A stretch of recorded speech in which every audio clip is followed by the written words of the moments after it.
Hello, everybody. So today we are going to talk about something very serious. We're going to talk about some things that might be upsetting to some viewers. Viewer discretion is advised about sexual assault. So if that's something that upsets you, just letting you know that this is what this video is about. So, anyways, so I wanted to talk about kind of my first impressions of interacting with a couple of these, uh,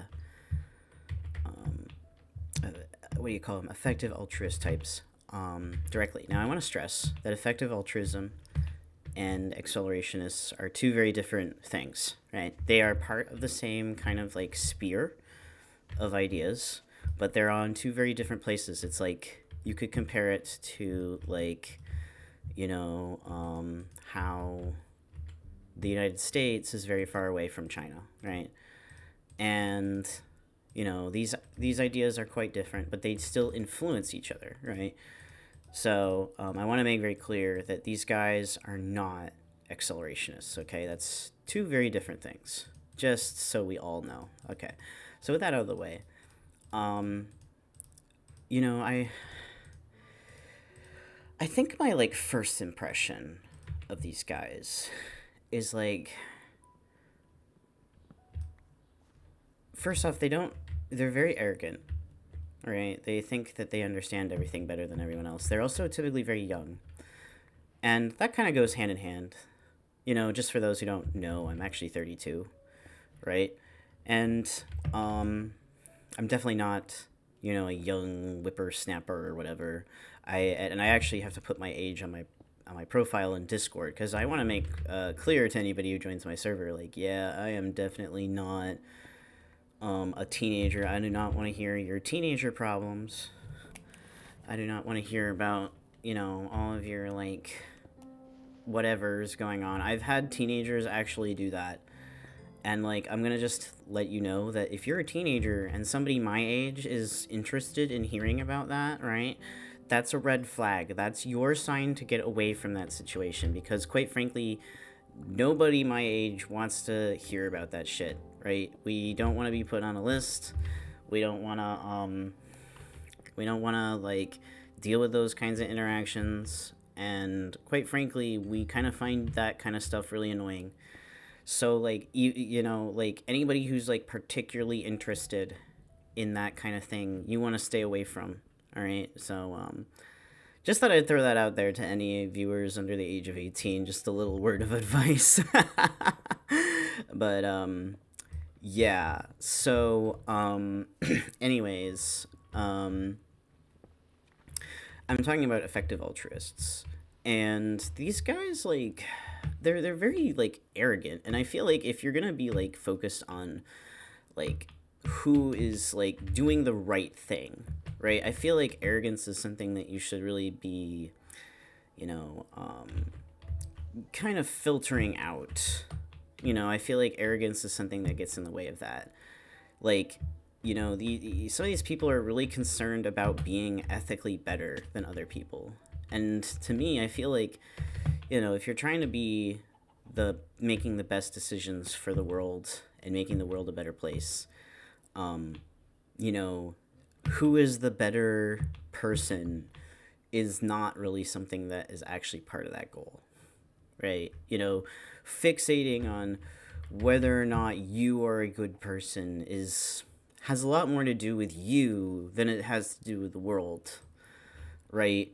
And I feel like that kind of self-reflection doesn't really occur in this community because I feel like it's just, you know, I feel like it's just a group of people who think they know better than other people because they think they figured it all out, and they're young people, so of course they do.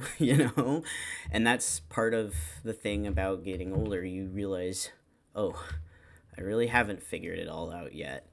And I feel like people who don't have that opportunity are people who have never really had something hit them in the head hard enough to actually do it. And those people are some of the most dangerous people in the world. So, with that out of the way, right? I want to talk about a very concerning argument that they repeat from Peter Singer, which is the reason why I gave the content warning at the beginning of the video. See, one thing that these people will do that I don't even think they're conscious of, and like if you're an effective altruist, you should probably be aware of this, but you are quoting Peter Singer for a lot of your arguments regarding like veganism, regarding like animals in industrial production and situations like that, right?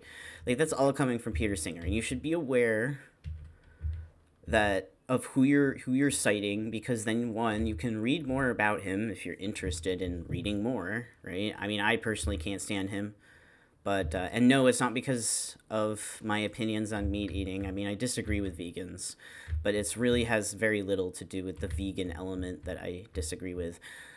I do feel like I should clarify on that position. Like, I am not a vegan because one, I get pretty sick when I try to eat more vegetarian diets. There's something wrong with my body that makes it hard for me to metabolize like purely vegetarian diets.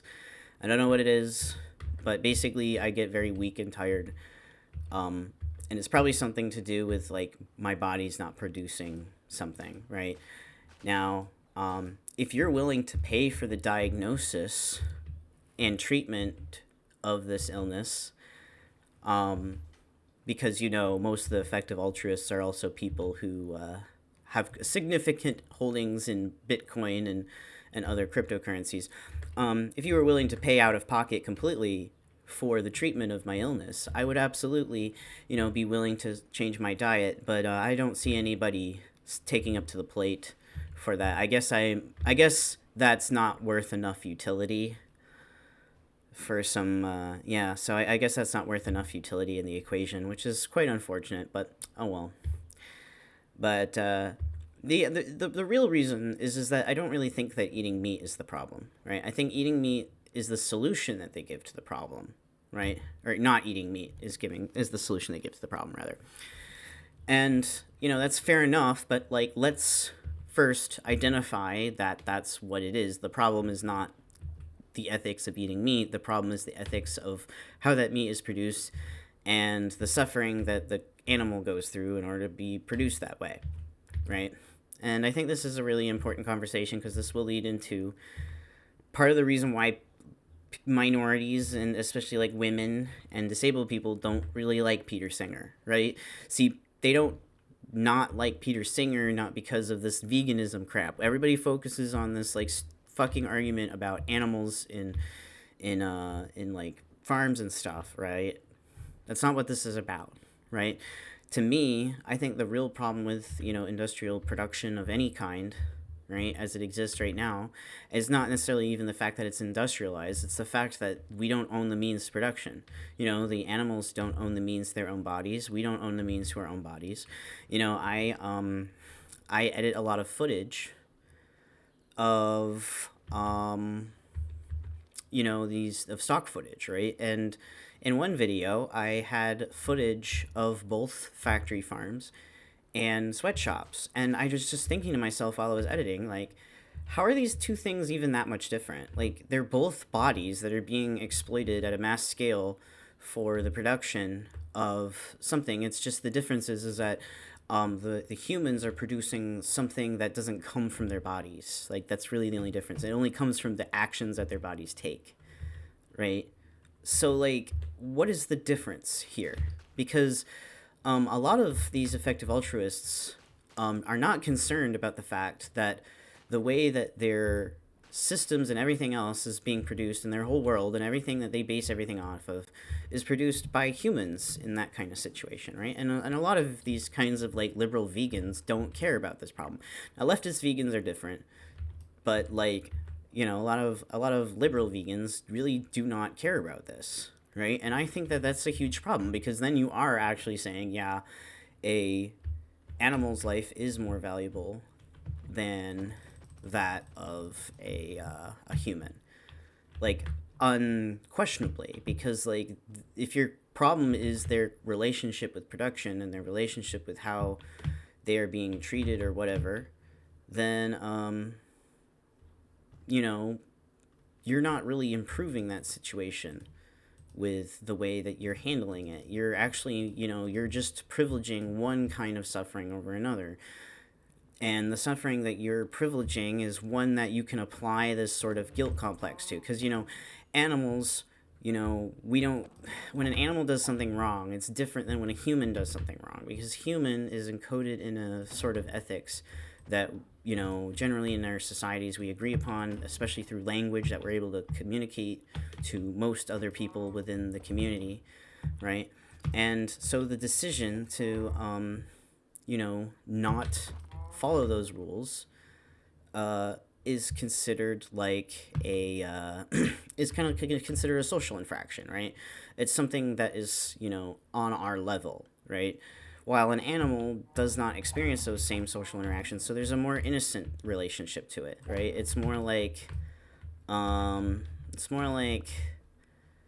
guess, like you could say, like a relationship like a child would necessarily have with the situation, and that's where a lot of the innocent image comes from, and I think that's the real reason why these people don't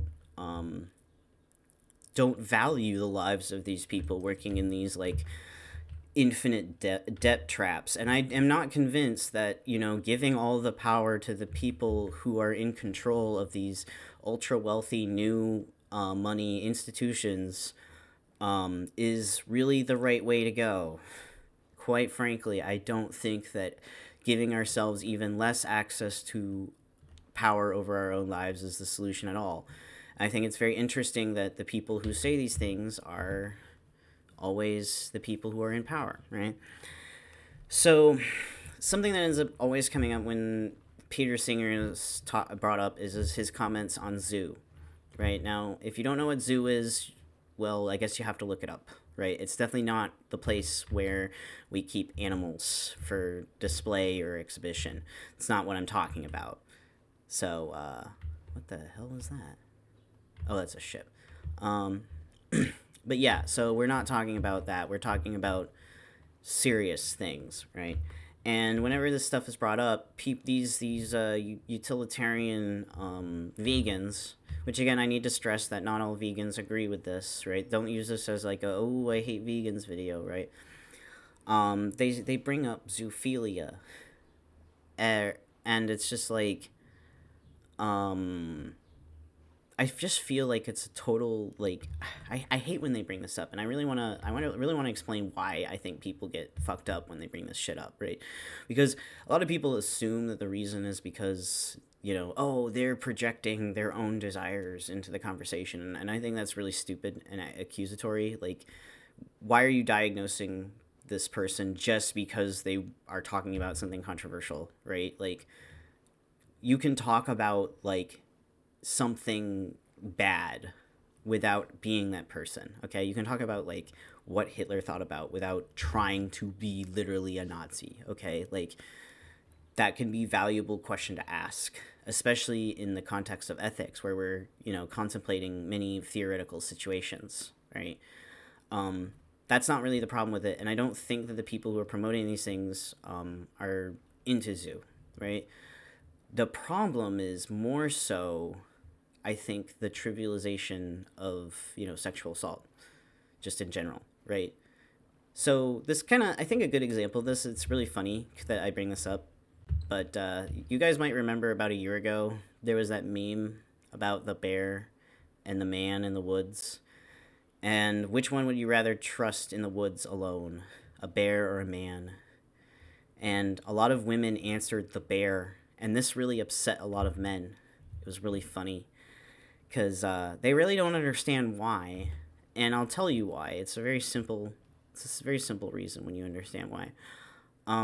The reason is because a bear doesn't have the capacity to sexually assault you in a way that like comes from a conscious person's belief. Like, they're not going to just, like, a man who kills you doesn't do it because they're running on instinct and they're hungry and they're gonna starve if they don't like get enough food to hibernate. They're killing a person because of a far more insidious reason, whether that be a personal reason or, they're trying to get something out of them, like an insurance policy, or, they could even be, it could even be something like just like they want to have this sick desire of killing a person who has a conscious thought like another person. Like the it's not about like the reason why women don't trust men is because all of those reasons have happened before, and it's a kind of existential terror that is incomprehensible, right, to people who are not vulnerable in that sense. And I want to stress that obviously women are not the only victims of sexual assault or murder from men, right? But I do want to stress that the process of being put through those things is traumatizing because of the misogyny that is associated with it. Like, and yes, men can absolutely experience misogyny in this way, right? So with that out of the way, right? The problem here with this discussion is that it's showing an inherent, like, if you're trying to demonstrate, for example, that it's wrong to do something, right? Like, personally, I would not take the approach of I would not take the approach of comparing something as complicated as rape in such a trivialized and calculating way. It really demonstrates a complete lack of understanding and sympathy for what is going on here, right? Like, going back to the man and bear example, like the worst thing that a bear can do to you is kill you, right? Like, that's gonna suck, right? But that's gonna suck a lot less than if you were like sexually assaulted by a man and then had to live with the trauma of not only having to deal with that, but having to deal with the way that society treats you after that kind of experience. And that's something that, again, like, oh shit, oh, I know what's going on, I gotta get out of here. That's the thing that these people just don't respect or understand about women, right? Or really about victims of, this kind of assault in general, because they don't understand that, this is a lot more complicated than just something that you can just measure in an equation, right? It's not just an equation of what's good and what's bad. It's an equation. It's way more than an equation. It's an experience that we're talking about, And quite frankly, personally, as somebody who, was born as a woman, I would, and still has my body intact in that way, I would much rather be killed by a bear and eaten and had my body eaten by a bear. Hell, I'd rather have my body eaten by a cannibal than that happened to me. And I think a lot of women would agree with me on that. Like, and that's because, it's not comparable. Those two kinds of suffering are not even in the same realm of suffering. It's like, this is kind of the part of the problem with trying to binarize everything into this sort of computer of what is good and what is bad and trying to calculate it. And I understand that, like, there's not a specific number calculus that is applied by any particular theorist that is being proposed as the most correct. I understand that. What I mean is that there's sort of a faciality machine that's being formed around this. So for those who don't understand what a faciality machine is, it's a Deleuze-Guattarian concept introduced formally in A Thousand Plateaus, right? And it is essentially a sort of semiotic sorting machine where it transforms something called polyphonic flows, so things that are like complex and not expressible between just a particular on and off binary language, into binary flows, right? And so they'll give like the example, for example, man and woman, rich and poor, good and evil, things like that, right? The faciality machine, sorts these things, right? And the way that it sorts these things is it has the the black holes, right, which are like the eyes and the mouth of the face, right? And the black holes are essentially like our subjectivity, right? So think of it like when you look into an eye, right? The retina transforms the light that is coming in from the outside world into the inside world that is not experienced by the outside world. It's transformed somehow into this sort of internal arrangement of things, if that makes sense, right? And then there is the white wall of signifiance, right? And this is like, essentially the ways that things can be signified into like a set of, categories and stuff, right? So now with the ability to make subjects essentially binarized through signification, essentially, right?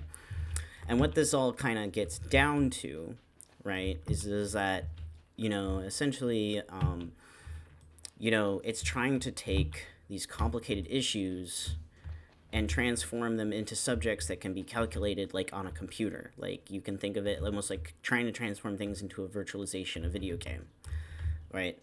And the problem is that there's something called, in order to do that, right, in order to construct that face, right, there are these borders that form on the edges, right? These are called bordering effects, right? And this is actually where, along with face, things are deterritorialized, because and where the face kind of like loses its structure over time, right? And the reason why is because, think about it this way, right? So like this is a process of signification that occurs with a subject, right? So the subject is constructed by all this signifiance, right? Now, on the borders of what that subject is, right, we have questions like what about X and Y? How do we sort X and Y? X and Y are very similar, right?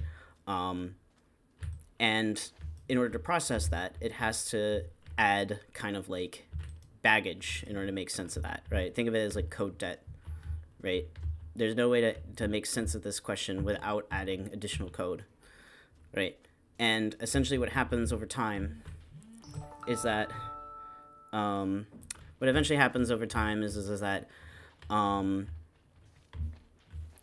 the machine kind of like loses its sense of identity because it deterritorializes so much along the borders that the face just doesn't exist anymore, right? And it deterritorializes into the probe heads, which unfortunately, if I recall correctly, they don't really talk a lot about. I don't really know much about the probe heads. Maybe they talk about it more in the lectures. I don't know. But you get what I'm saying, right? Basically, what's happening is that it's transforming this complex process that organically exists in a very complex and multiple state that cannot be reduced to just simply like good or bad, right? Like we can, and by saying this, it doesn't mean that we can't say that like it's not bad to like do things that are harmful to animals. It's not bad to hurt women or whatever. What I'm saying is that it's impossible for us to put it in a calculus that allows us to compare them in a meaningful way. Like obviously these things are bad, but the reason why they're bad, or why they even like make sense of badness, right, is more a reaction to it than anything, right? And that leads us to a new question, right, with ethics, which is kind of the question that I try to bring up in my Peter Singer video, which I do have a couple mistakes in that I do want to address in a future video. I've been just like, life has been crazy for me right now, so and I'm just really stressed out and trying to do a million things in one. So there's one of those rare camel spawns. Interesting.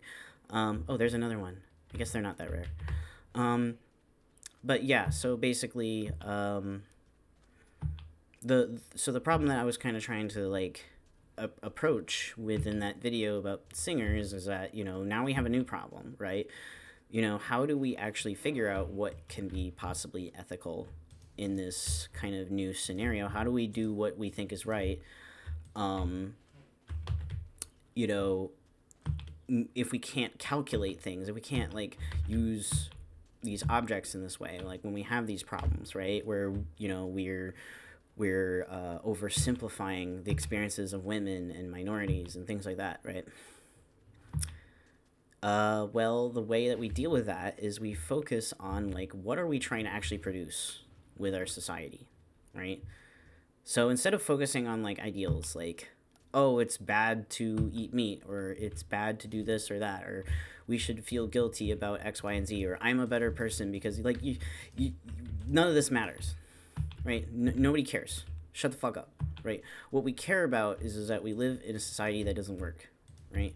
There's things that are wrong with it, right? How are we going to fix what's wrong, right? Like if we think about it from like a programming point of view, and I know like a lot of effective altruists are just a bunch of script kiddies who only know Python and how to ask, GPT-4 how to write Python for them, and that's fine. But let me explain how like real coding works. Okay, so when you have a problem, right, you don't just go and ask the computer what to do, right? You instead think about how the machine works as it is right now, and you find a description of how it works in your own way, right? Understanding what, how you can make sense of its processes, right? This is what the core aspect of debugging is, right?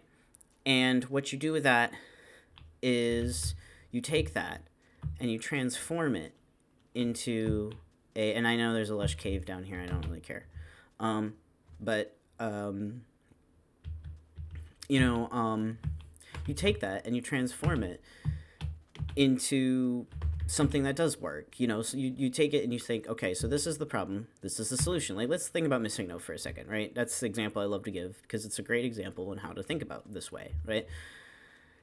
And Missing No basically is a glitch that happens because of certain kinds of code relationships within the code that the developers had an oversight in. I would say that Missing No is actually definitely more a project management issue than it is like a result of like bad programming. I think I hate when people say that like it's bad programming, because it's really not. If you actually look into like how the code is implemented, it's very clear that they just made a change that they made assumptions on that they didn't realize would have certain consequences because they didn't remember some sort of obscure part of the code. That happens way more often than you'd think. It's not like, times where they actually fucked up, like with focus energy. So like, let's get that out of the way. Like, I've actually looked at the decomped code, and there's pretty much no way you can argue that it was just because somebody like wasn't paying attention. Like there was more going on with Missing No to happen. Or somebody being a bad programmer per se. Sorry, it was somebody missed something, but anyways, but yeah, Missing No happens because of a certain way that the flows of code organize themselves that was not that was missed in the developer's mind when they were thinking about the code. When they were creating the subjectivity of the code in their own head, right? And so what do? Well, we now know this information in our own model, and we'll produce it in the code, and we'll compile it, right? We'll make the machine happen, right? And this changes the state of the machine, right? This changes the state of the game. Now we have a Pokemon Blue and Red revision 1, right? And this is also going to produce new flows that might produce new kinds of bugs. Maybe they're a lot harder to achieve, but, down the line, who knows? Some guy finds a crazy fucking ace exploit that happens to use your code, right?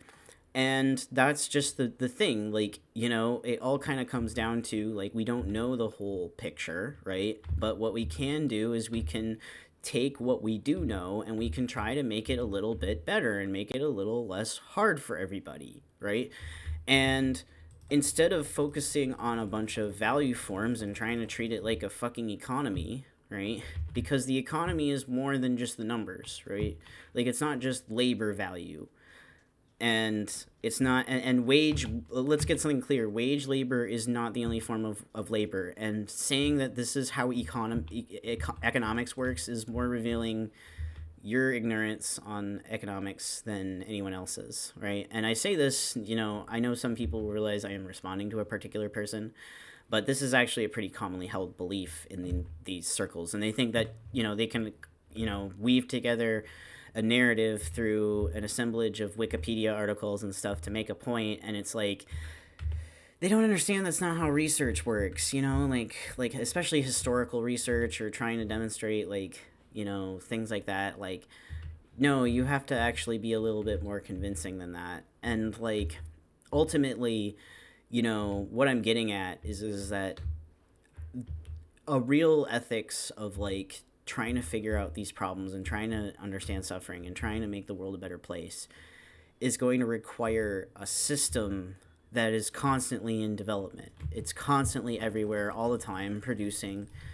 And we need to take control of that system. We need to think about we need to be aware of how it produces things, right? We need to be aware of what consequences, like changing parts of that has, and be paying attention as opposed to like, following some bullshit ideals and some bullshit structuralist crap that says like, oh, this is how the world should work. Like, why is it not working that way? Well, if you're in the industry, right, and you have a program that doesn't work, right, and you're asking yourself, well, it shouldn't work that way. Well, it does. Doesn't matter. It's doing exactly what it's told. It's you who's wrong. Like, it's your job to fix it, right? And you're the one who's going to have to put your brain together to figure out how to make it work. So that's kind of how I view how we should approach ethics, and that's why I think that it's just stupid and useless to turn things into numbers, because sexual assault is not a number. It's not a number or it's not a quantity. It's not a value that you can say is better or worse than something, right? And all we can really say is that, yeah, I personally would rather be X than Y, and personally I would rather have my flesh eaten by another being than, be, sexually assaulted. And, if you told me, well, would you rather be sexually assaulted or would you rather be in a factory farm? And I'm like, well, we already have billions of people in the world essentially working in factory farms, but the farm is not farming their bodies, it's farming the production of their bodies, because we haven't been able to automate that production yet, right? How is that any different than what an animal suffers through? And two, why do I have to make that decision? Why do we have to say, oh, one is worse than the other? And I feel like the real reason why is because at the end of the day, the people who are promoting this are really just trivializing rape. Like, they want to say that it's worse to be like this than it is to be raped.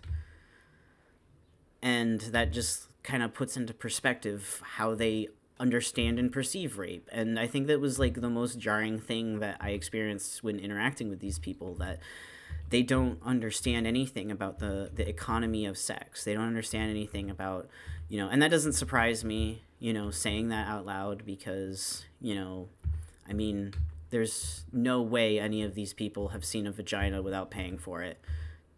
Well, except for their mothers, I guess, when they were born, but they were blind when they were born, so that doesn't count. But yeah, so like, I'm absolutely certain they've never seen like a vagina voluntarily, right? And it really shows, because like the way that they discuss, sexual assault is so trivializing. The way that they experience it is so trivializing. The way that they would write about, like, this one guy in my comments, I'm not going to single him out, but one guy in my comments in my last video said something along the lines of like, oh, when everything is automated by AI, all sex will be because of desire. And I'm just like, are you the kind of person who actually thinks that your wife is actually being pleasured by you? Because I don't want to be that guy. I don't want to be that guy to have to tell you, but a lot of women would rather be around other women, and like, it's just like, no, actually, not all sex happens because of desire.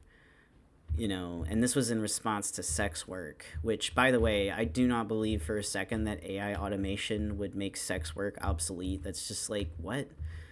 I don't, how would that even be possible?